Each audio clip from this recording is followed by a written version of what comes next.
Are you ready to shoot lower scores?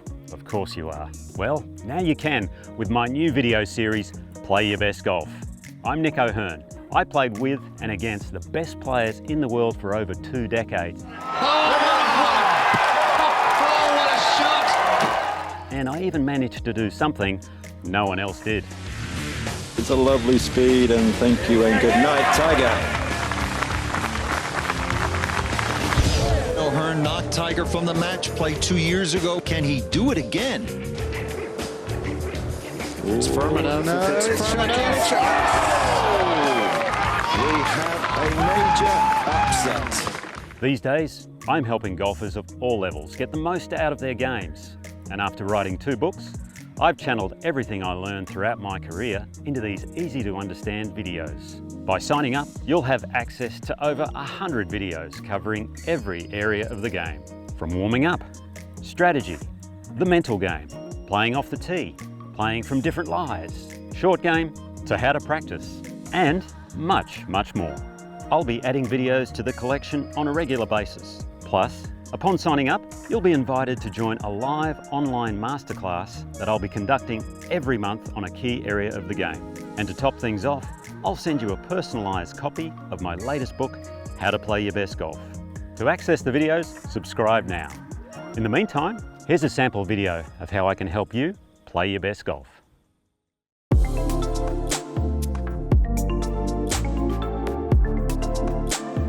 One of the most dreaded shots for a lot of golfers is the downhill lie.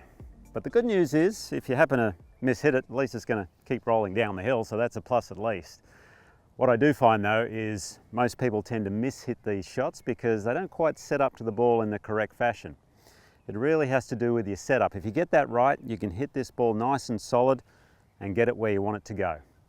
First things first, width of stance is really important. Your ball position is basically going to stay the same, whatever club you are using, but what you're going to do is, instead of your normal stance, you're going to really widen it quite dramatically. A lot more than you think. Most people, when I say widen their stance, they move it about 1/2 inch, which isn't great.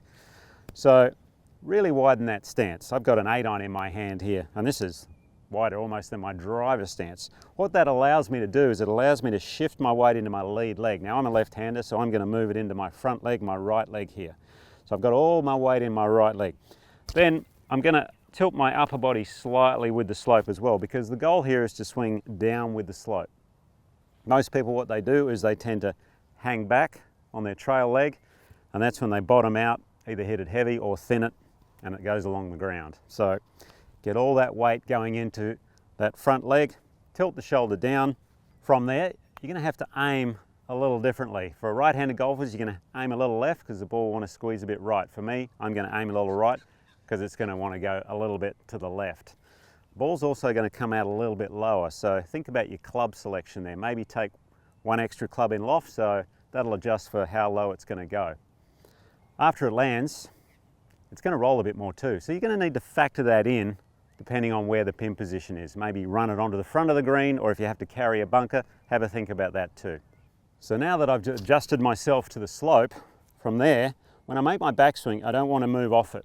Okay, I've really got to feel as though I'm going to keep my weight on that lead side. That'll help me to swing down with the slope here. Something else you can do which does help is after you hit the ball, it's to almost walk out after the ball. That way you're walking out down with the slope. That's a good thing to do on downhill lies as well. So I've made all my adjustments. Now it's just a matter of swinging down with the slope.